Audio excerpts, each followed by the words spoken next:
যজ্ঞ আর টোনা ছিল দুই বন্ধু। ওরা দুই বন্ধু দুই পরিবারকে নিয়ে বসবাস করত। একদিন সকালবেলা, কি গো, তুমি এভাবে বসে আছো কেন? হ্যাঁ, কাজে যাবে না? বনে তো এখন কোনো কাজ নেই গো গিন্নি, আর আমরা গরিব বলে আমাদের কেউই কাজ দিতে চায় না। বনের পাখিরা যদি তোমাকে কোনো কাজ না দেয় আর তুমিও যদি কোনো কাজ না করো, তাহলে আমরা খাবো কি বলো তো? এদিকে আবার বর্ষাকালও চলে আসছে, ঘরটা যে আমাদের বেশ পুরনো। ওগো, কষ্ট করে কোনো কাজ করে ঘরটা ঠিক করার কোনো একটা ব্যবস্থা করো না গো, নইলে যে বৃষ্টিতে ভিজে আমাদের দিন রাত কাটাতে হবে। আরে, তুমি তো বেশ ভালো কথাই বলেছো গিন্নি। ঠিক আছে, তুমি বাড়িতে থাকো, আমি যজ্ঞ কাককে সাথে নিয়ে কাজ খুঁজতে যাই। কি ব্যাপার রে, এত অস্থির হয়ে আসলি যে? আর তোকে এমন দেখাচ্ছে কেন? অস্থির হব না তো কি হব বলতো? বনের পাখিরা যে কোনো কাজই দিচ্ছে না, তার উপর বর্ষাকাল ধেয়ে আসছে। ঘরটা তো মেরামত করতে হবে বল, এদিকে হাতে যে কোনো টাকাও নেই। আরে বন্ধু, আমারও তো একই অবস্থা। চল বন্ধু, হাত পা ধরে হলেও একটা কাজ নেই, নইলে যে আমাদের ভবিষ্যতে অনেক কষ্ট করতে হবে রে।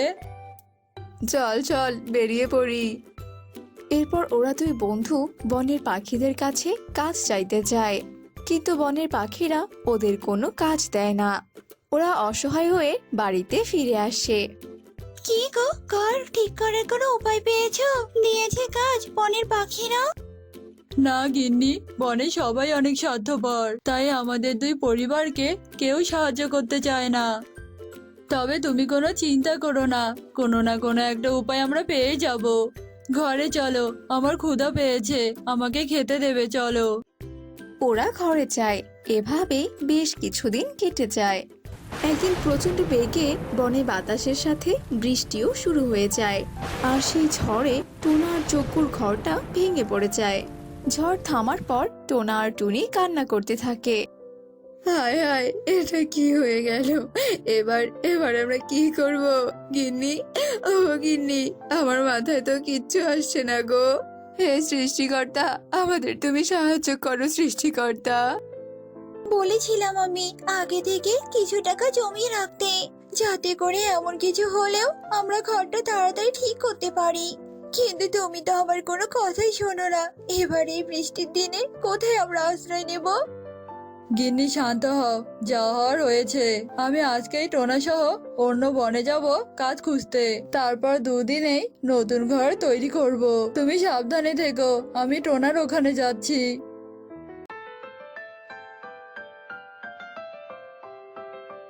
টোনা, বন্ধু টোনা, তোরও ঘর ভেঙেছে, আমারও ঘর ভেঙেছে।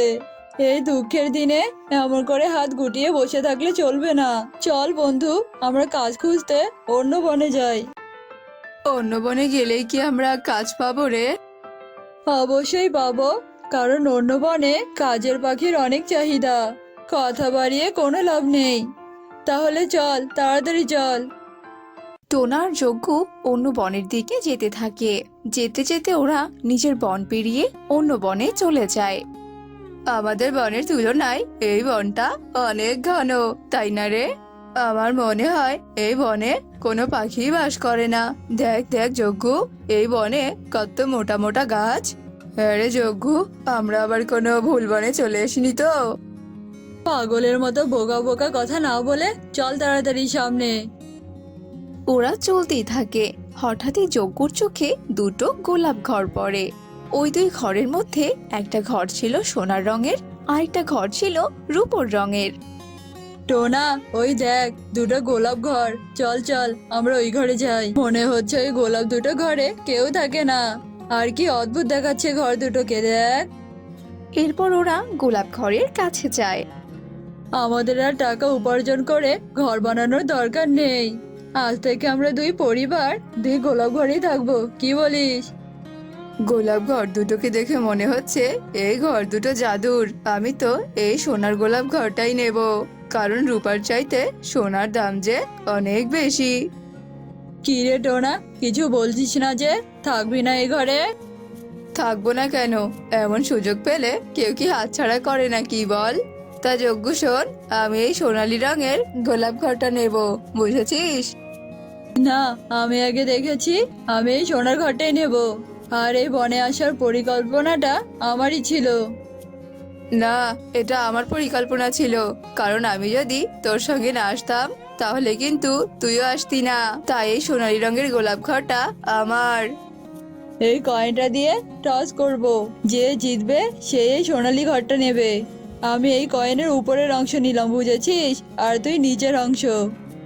যজ্ঞ কয়েনটা নিয়ে টর্চ করে, আর সেই টর্চে যজ্ঞ জিতে যায়। আমি জিতেছি, তাই এই সোনালী রঙের ঘরটা আমার, বুঝেছিস? তুই খবরদার আমার এই সোনালী রঙের ঘরের আশেপাশে আসবি না। আমি এখন তোর চাইতে ধনী। হা হা হা। যাই, আগে গিন্নিকে নিয়ে আসি। গরিবটা না, খবরদার আমার গোলাপ ঘরে ঢোকার চেষ্টাও করবি না। আমি গরিব নই, তুই বুঝেছিস? বর্তমান বাজারে রূপোরও অনেক দাম। গিন্নি, তুমি আর খেদো না, আমি তোমাকে নিতে যাচ্ছি। ওরা দুজন দুজনের স্ত্রীকে নিয়ে আসে। যজ্ঞর পরিবার সোনালী গোলাপ ঘরে প্রবেশ করে, আর টোনার পরিবার রূপালী গোলাপ ঘরে প্রবেশ করে।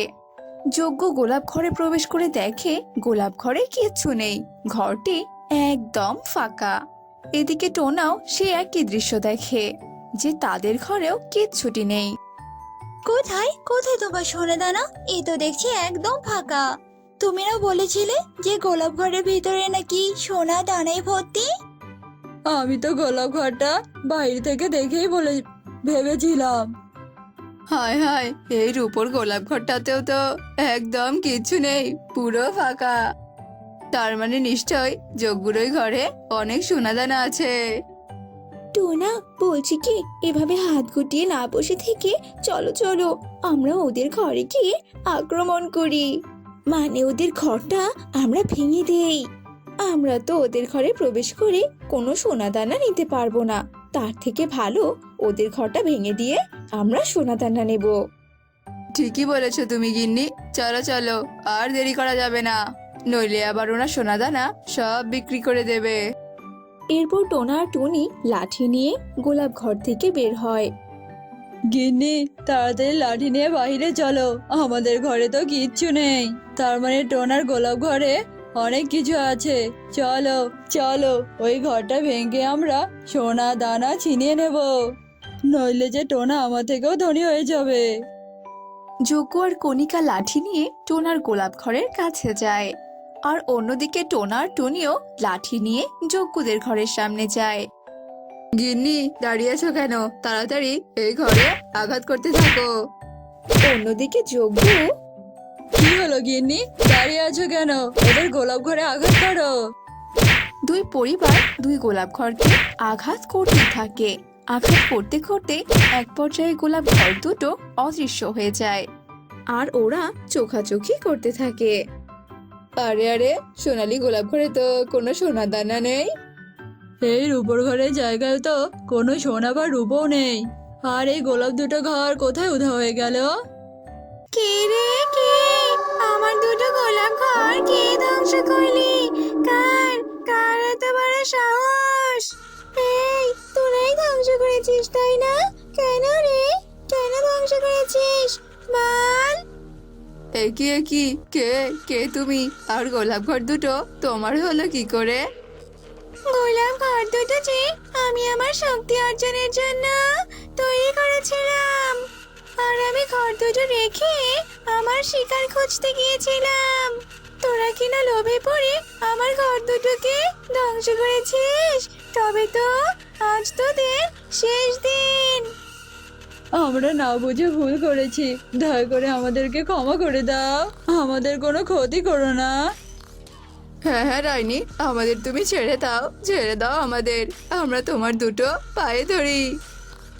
আমার মাঝে কোনো দয়া মায়া নেই, তোরা তোদের শাস্তি পাবি পাবি। এরপর ডাইনি ওদের ধরে খেয়ে ফেলে। কি তোরার পাশে এই মেয়েটা কে? ও হলো টোনার ছোট বউ, আর তোমার সতীন টুনি। মানে তো কি টোনা, আমি বেঁচে থাকা অবস্থায় তুমি আরেকটা মেয়েকে কেন বিয়ে করেছো? হ্যাঁ, আর তাছাড়া তুমি কোন সাহসে এই কাজ করেছো? আর এই মেয়ে, এই লজ্জা করছে না অন্যের স্বামীর পাশে দাঁড়িয়ে থাকতে? বেরিয়ে যা বলছি। এত কষ্ট করে টাকা খরচ করে বিয়ে করেছি কি বাড়ি থেকে বেরিয়ে যাওয়ার জন্য নাকি? হ্যাঁ, তোর ভালো না লাগলে তুই বেরিয়ে যা। তবে রে, তুই আমার বাড়িতে এসে কিনা আমাকে বলছিস বেরিয়ে যেতে? টোনা, ও টোনা, তুমি দাঁড়িয়ে দাঁড়িয়ে এসে দেখছো, কিছু বলবে না? কি আর দেখবো, তুমি তো আমাকে বিয়ে করতেই বলেছিলে নাকি, তাই তো আমি বিয়ে করেছি। আর তুমি তো রাগ করে তোমার বাপের বাড়িতেই চলে গিয়েছিলে, তাহলে আবার কেন ফিরে এলে শুনি?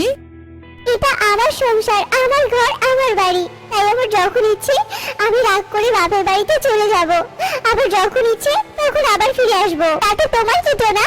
হ্যাঁ, ইস, মনে হয় যেন মামার বাড়ির আবদার পেয়েছে। টোনা, তুমি এখন একে ঘাড় ধাক্কা দিয়ে বাড়ি থেকে বের করে দাও। এই শোন, আমি আমার স্বামীর সাথে কথা বলছি, বুঝেছিস? তার মাঝখানে তুই কেন নাক গলাচ্ছিস? হ্যাঁ, তুই যদি আর একটাও কথা বলেছিস তাহলে আমি তোর মাথার চুল একটা একটা করে তুলে ছিড়বো। তুই আমার চুল ছিঁড়ে দিবি আর আমি তোকে মাথা পেতে দিয়ে বসে থাকবো? আয় দেখি আয়, তুই আমার কত চুল ছিঁড়তে পারিস। এই, তোমরা দুজন থামো থামো বলছি। আর মা, তুমি টুনিকে ঘরে নিয়ে যাও তো, আমি মুন্নিকে ঘরে নিয়ে যাচ্ছি। তুই কান খুলে শুনে রাখ, আমি তোকে বাড়ি থেকে তাড়িয়ে ছাড়বো। এটা এখন থেকে আমার সংসার, তাই আমি তোকে বাড়ি থেকে বের করে দেবো। এরপর ওরা দুজন দুদিকে চলে যায়। হ্যাঁ, কিন্তু খিদে জ্বালায় থাকতে পারছি না। ওই তারপরে আবার ওই সতী আমার মাথাটা খারাপ করে দিল। শোনো না আমার বউ, আমার লক্ষ্মী বউ, আমি শুধু তোমাকেই ভালোবাসি, বিশ্বাস করো। তাই না, বলো বলো? তাই এখন থেকে তুমি বড় বউয়ের সঙ্গে একদম ঝগড়া করবে না। শোনো, তুমি ওকে বলে দিবে ও যেন আমার সঙ্গে আর ঝগড়া না করে, কেমন? আচ্ছা আচ্ছা, বলে দিব, কিন্তু তুমি ওর মাথাটা ঠান্ডা করো মুন্নি। আচ্ছা ঠিক আছে ঠিক আছে, এবার যাও তো, আমার জন্য বাইরে থেকে খাবার নিয়ে আসো তো। বাইরে থেকে খাবার মানে তুমি রান্না করবে না? আমি তো আজকে তোমার বাড়িতে বউ হয়ে এলাম, আর আজকে কি না আমি তোমাকে রান্না করে খাবো? প্রতিদিন বাইরে থেকে খাবার কেনার যে আমার অত টাকা নেই। আচ্ছা, তুমি শুধু আজকে বাইরে থেকে খাবার কিনে নিয়ে আসো, কালকে থেকে আমি তোমাকে রান্না করে খাওয়াবো, কেমন? এরপর টোনা খাবার কিনতে বাইরে চলে যায়। আর এইদিকে টুনি রেগে গিয়ে মোড়লের কাছে যায় আর মোড়লকে ডেকে নিয়ে বাড়িতে চলে আসে। টোনা, এই টোনা, তুই তোর ঘরে বউ রেখে আবার কেন বিয়ে করেছিস বলতো? আমার বড় বউ আমার সঙ্গে শুধু ঝগড়া করতো, আর কোনো কিছু হতে না হতে বাপের বাড়িতে চলে যেত। এইসব সহ্য করতে না পেরে আমি আবারও দ্বিতীয় বিয়ে করেছি। কাজটা যে তুই বড্ড ভুল করেছিস রে, সেটা কি তুই জানিস? কি আর বলবো মোড়ল মশাই, তখন যে আমার মাথাটা একদম ঠিক ছিল না। ঠিক আছে, তা টুনি, তুমি কি তোমার স্বামীর সাথে থাকতে চাও? হ্যাঁ হ্যাঁ মোড়ল মশাই, আমি থাকতে চাই। আর মুন্নি, তুমি কি তোমার স্বামীর সাথে থাকতে চাও? হ্যাঁ মোড়ল মশাই, আমিও থাকতে চাই। তো না, দুই বউই যখন তোর সাথে থাকতে চায়, তখন তুই বরং এই দুই বউকে তোর ঘরে তুলে নে।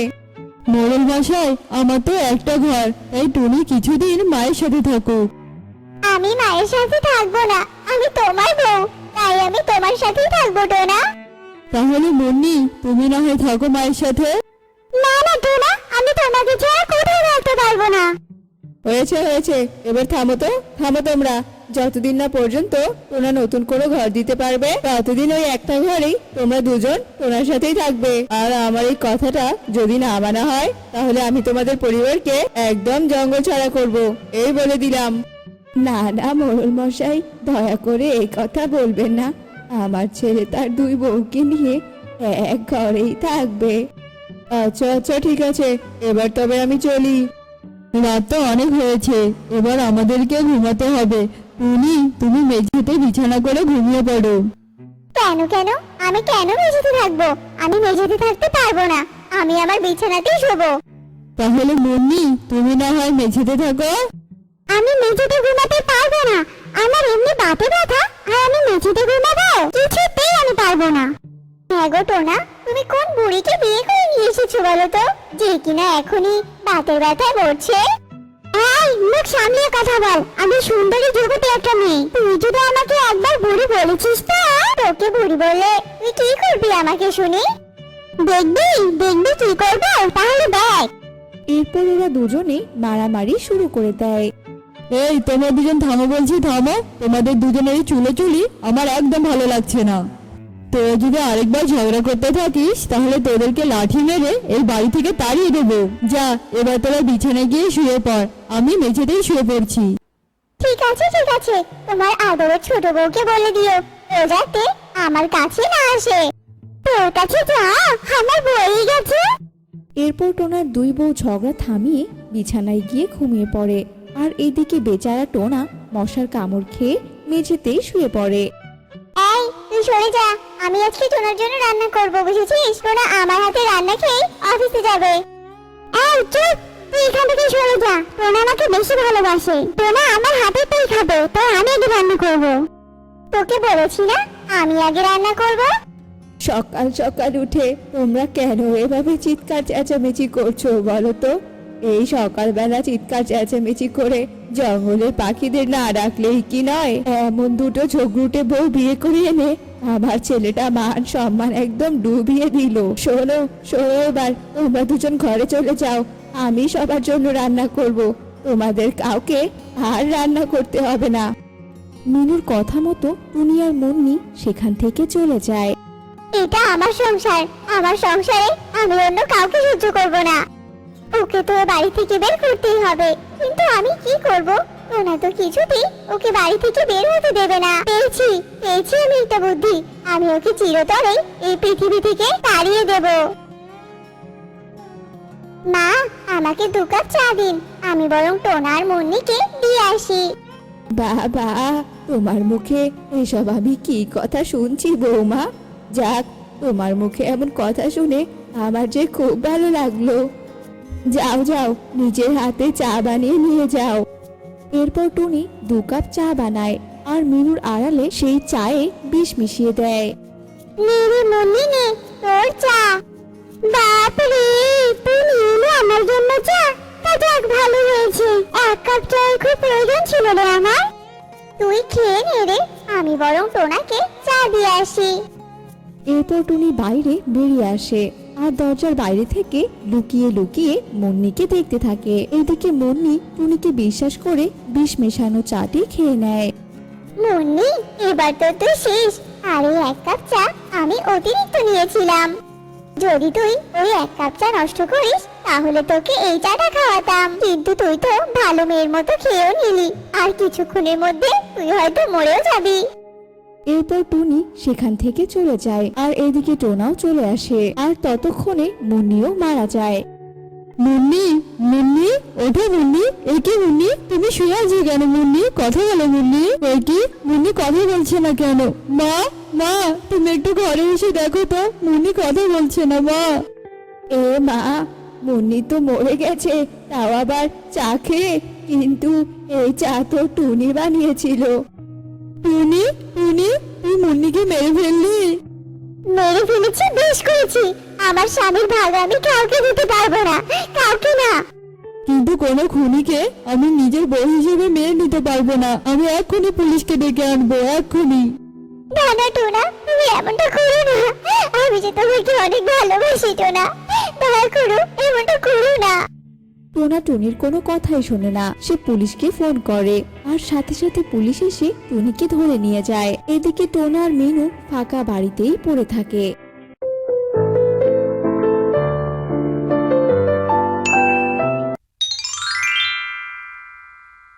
বৃন্দাবন জঙ্গলে মিনু টুনটুনি তার স্বামী রাজু টোনার সাথে বাস করত। রাজু টোনা ভেবেছিল উপরওয়ালা তাকে পুত্র সন্তান দেবে, কিন্তু তা না হয়ে তার 2টো পরপর কন্যা সন্তান হয়েছে। আর তা দেখে রাজু টোনা মিনু টুনটুনির উপর ভীষণ রেগে যায়। অলক্ষী অপয়া, বিয়ের এতগুলো দিন হয়ে গেল, তুই এখনো আমাকে একটা পুত্র সন্তানের মুখ দেখাতে পারলি না। আমি তোকে আর একটা বার সুযোগ দেব। এবার যদি তুই আমাকে পুত্র সন্তান দিতে না পারিস তাহলে আমি তোকে এ বাড়ি থেকে বের করে দেব, আর আমি আবার নতুন একটা বিয়ে করে আনবো। তারপর আমি পুত্র সন্তানের বাবা হব, বুঝতে পেরেছিস? দোহাই লাগে তোমার, তুমি এভাবে বলো না গো। সন্তান তো আর আমি নিজের হাতে তৈরি করতে পারি না, তাই না? উপরওয়ালাই তো দান করেন। তিনি যদি আমাকে পুত্র সন্তান না দেন তাহলে আমি কোথায় পাবো বলো? একদম চুপ, তোর এসব কোনো কথাই আমি শুনতে চাইছি না। আমি যা বলেছি সেটাই আমার চূড়ান্ত সিদ্ধান্ত। এ বলে রাজু বাড়ি থেকে বেরিয়ে যায়। এদিকে মিনু হতাশায় ভুগতে থাকে। হে উপরওয়ালা, তুমি আমার উপর দয়া করো, দয়া করে আমাকে একটা পুত্র সন্তান দান করো, নয়তো আমার কপালে যে অনেক দুঃখ আছে, উপরওয়ালা একটু দয়া করো। এসব বলতে থাকে আর মিনু ভীষণ কাঁদতে থাকে। কাঁদতে কাঁদতে মিনু বাইরে গিয়ে বসে থাকে। আর হঠাৎই এক সাধু বাবা এসে মিনুকে বলে, কিরে মা, কি হয়েছে তোর? তুই এভাবে বসে বসে কাঁদছিস কেন? সবকিছু খুলে বলতো আমাকে। এরপর মিনু সমস্ত ঘটনা সাধু বাবাকে খুলে বলে। সব শুনে সাধু বাবা বলে, তুই একটু বস তো এখানে, আমি একটু ধ্যান করে দেখি কি সমস্যা। এরপর মিনু সাধু বাবার সামনে বসে পড়ে। আর সাধু বাবা ধ্যান করে মিনুকে বলে, এ যে অনেক বড় জটিলতা রে মা, তুই তো এভাবে কখনো পুত্র সন্তানের মা হতে পারবি না। যদি তুই তোর দ্বিতীয় ডিম কোনো জলপরীকে খাওয়াতে পারিস, আর ওই জলপরীর পেট থেকে যেদিন ডিম ফুটে ছানা বের হবে, তুই সেদিনই পুত্র সন্তানের মা হতে পারবি। এবার বল, তুই কি করতে চাস? বাবা, আপনি বলুন, আমি জলপরীকে কোথায় পাবো? আমি আমার ডিম দেওয়ার পর সেই ডিম নিয়ে জলপরীকে দিয়ে আসবো। প্রত্যেক রাতের ঠিক মধ্যরাতে জলপরীরা জলের ওপর ভেসে আসে। তুই তখনই তোর কাজ সেরে নিতে পারবি। আচ্ছা ঠিক আছে বাবা, আপনাকে অনেক ধন্যবাদ বাবা। তারপর সাধু বাবা সেখান থেকে চলে যায়। আর মিনুও বাড়ি চলে আসে। কিন্তু মিনু সাধু বাবার কোনো কথাই রাজুকে বলে না। রাজু টোনাকে খাইয়ে তারপর কাজে পাঠিয়ে দেয়। এভাবে বেশ কয়েকদিন কেটে যায়। মিনু আবারও গর্ভবতী হয়। কিন্তু এবার মিনু রাজুকে তার গর্ভবতী হওয়ার খবরটা জানায় না। মিনু অসুস্থ থাকলেও রাজু টোনার সামনে সুস্থতার ভান করত। এরপর একদিন, মিনু, আমি দুদিনের জন্য বাইরে যাচ্ছি, তুমি এ দুদিন ছানাদের নিয়ে সাবধানে থেকো, কেমন? আচ্ছা ঠিক আছে গো, তুমি সাবধানে যাও। এরপর রাজু টোনা চলে যায়।